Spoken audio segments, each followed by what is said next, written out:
seperti apa sih supaya kita bisa di rapture ya gitu Apa tuh, istilahnya Kak? ya. Kasih tahu dong. Nah, rahasianya sebenarnya ada di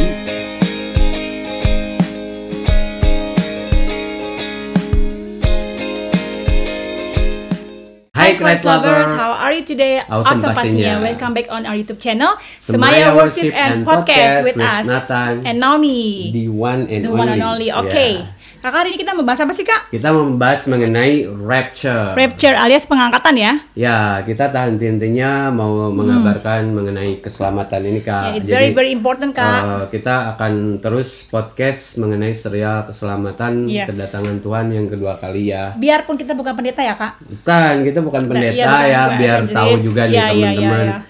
Kita bukan evangelis. Ini siapa sih mau bahas-bahas begini? Kita bukan sekolah teologi ya, Kak. Ya, kita bukannya kita merasa hebat atau bagaimana, enggak sih. Dasar kami adalah di 1 Tesalonika 5 ayat Apa tuh, 11. Karena itu nasihatilah seorang akan yang lain dan saling membangunlah kamu seperti yang memang kamu lakukan. Nah, kami melakukan hal ini karena kami istilahnya ingin membangun ya. Ketika kami mendapat sebuah kebenaran, kami harus bagikan. Intinya seperti itu. Apa sih, Kak, rapture itu, Kak? Saya bacain ya, guys.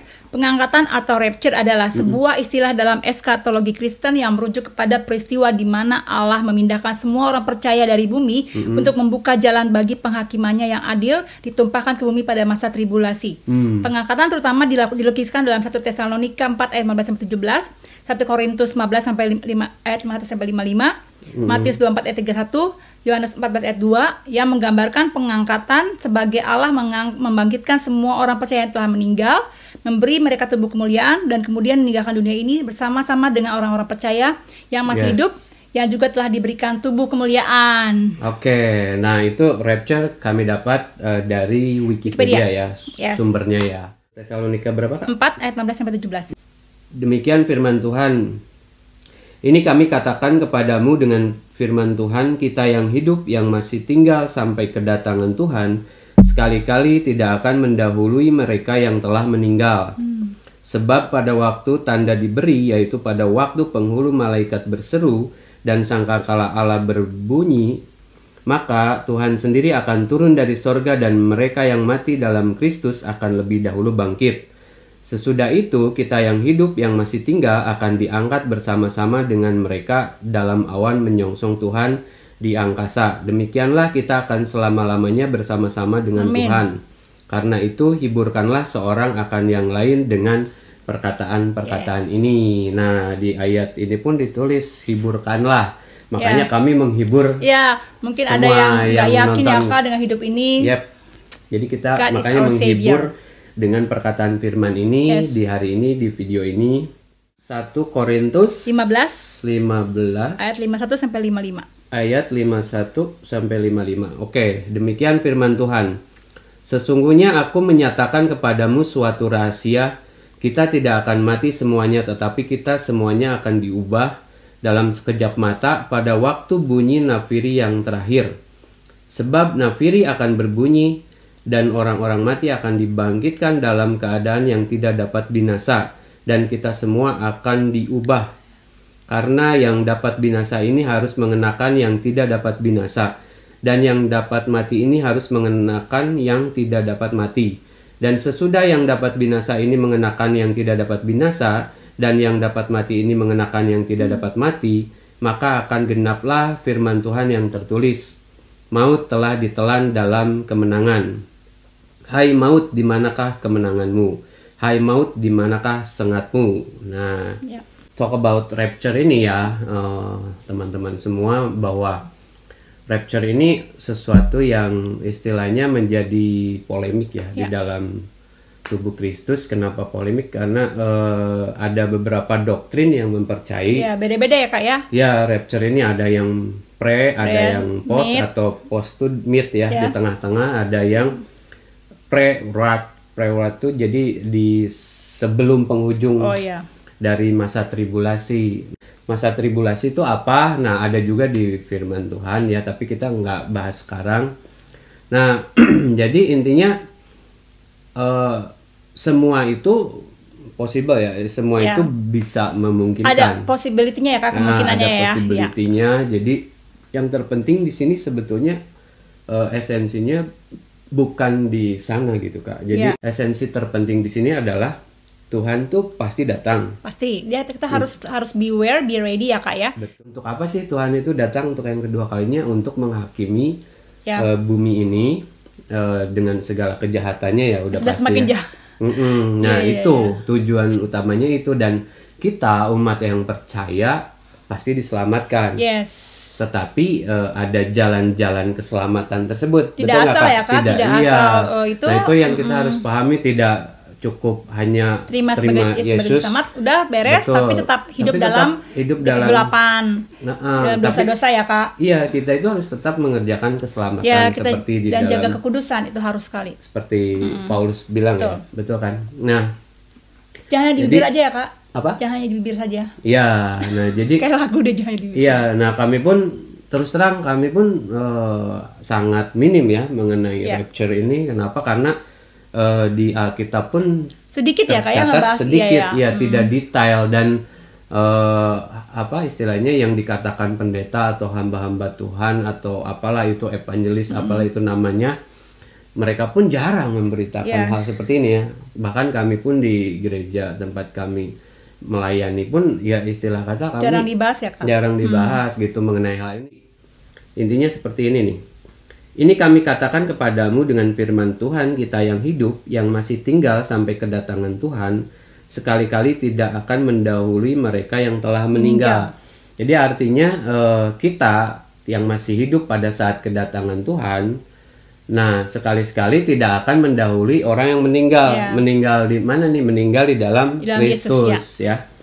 Di sini dikatakan. Nah, sebab pada waktu tanda diberi, yaitu pada waktu penghulu malaikat berseru dan sangkakala Allah berbunyi, maka Tuhan sendiri akan turun dari sorga.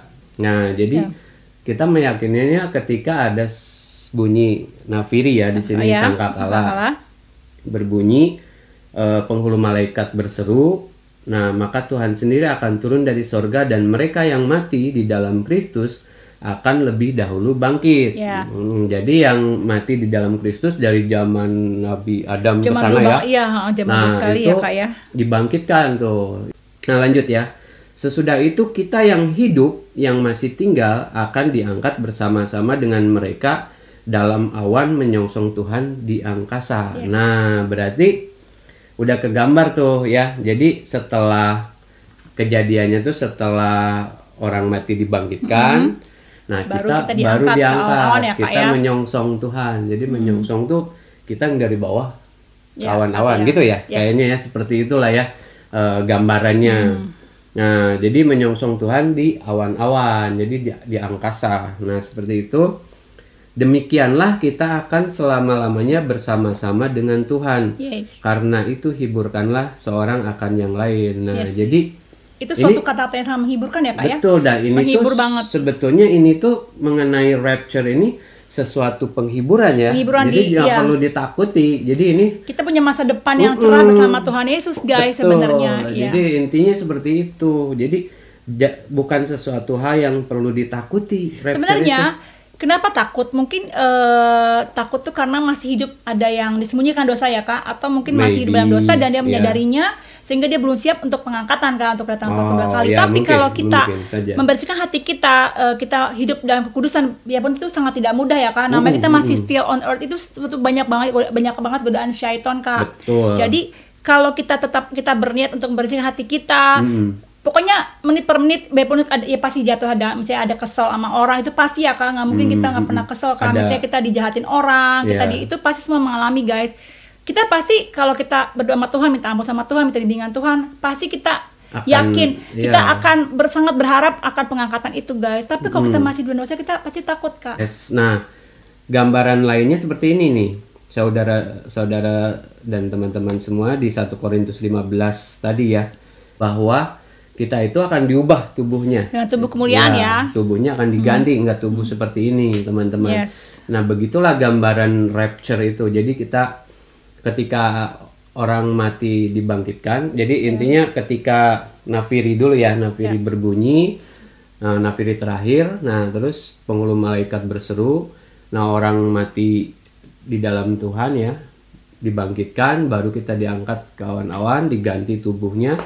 Kita yang saat ini masih hidup ya, yang masih hidup di masa itu nanti. Nah, kapan waktunya kita tidak pernah ada yang tahu. Yang pasti kita harus berjaga-jaga terus, siap selalu. Nah, siap, makanya dan saya sih yakinnya very soon, tapi kita nggak tahu kapan, tapi very soon guys. Nah, dan makanya di sini kita jangan terlalu fokus mengenai doktrin sebelum, selama atau sesudah. Ya. Jadi itu kita jangan fokus ke sananya. Jadi yang terpenting bahwa Tuhan pasti datang akan menghakimi untuk sebagai hakim yang adil ya Kak. Betul, menghakimi bumi ini karena bumi ini sudah terlampau semakin jahat rusak ya. Karena manusia semakin serakah gitu ya. Nah, intinya kita tahu bahwa hal ini kita itu istilahnya ada dua destinasi, satu sorga, kedua neraka. Jadi kedua-duanya kekal. Nah itu makanya pilihan itu ada di tangan teman-teman semua. Jadi sekarang yang terpenting adalah kita harus benar-benar memastikan hidup kita terkoneksi dengan Tuhan. Nah, satu hal lagi nih terakhir sebelum selesai ya.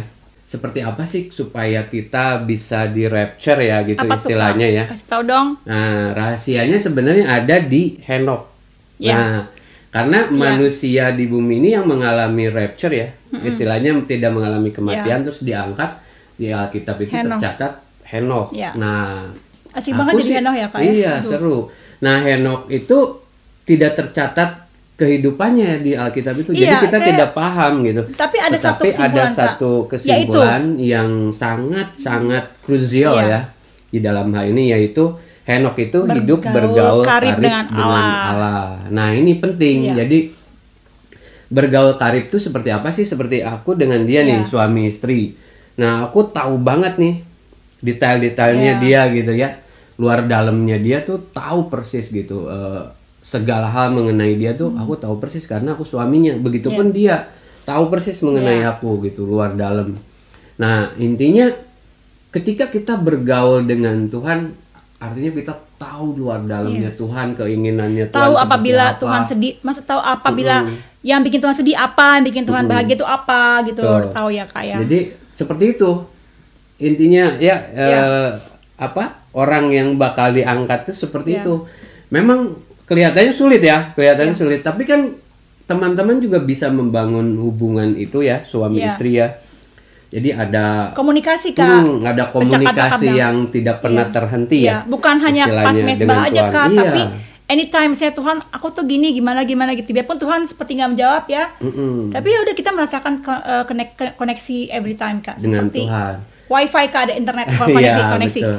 Nah itu kuncinya ya. Rapture itu sebetulnya hanya tahu kita mengenai Henokh, jadi mengenai rapture itu. Nah jadi tugasnya kita sekarang adalah kita belajar hidup untuk seperti Henokh, betul nggak? Nah bergaul karib dengan Tuhan. Nah kita sama-sama belajar agar kita sama-sama bertemu di angkasa ya, bersama Tuhan ya, diangkat. Karena kalau kita hidup seperti jauh dari Tuhan Kak, nggak ada koneksi sama Tuhan, itu rasanya itu seperti hampa banget loh Kak. Sepertinya seperti yang hilang pegangan ya Kak, hilang arah ya. Jadi kita harus terkoneksi sama Tuhan kita. Oke. Demikian mengenai rapture. Thank you teman-teman udah menonton video ini. Silakan jika sangat memberkati kalian bagikan. Welcome dengan senang hati, dan jangan lupa kalian like, comment, share, and subscribe channel kami sehingga channel kami bisa jadi terus bermanfaat dan menjadi berkat bagi banyak jiwa.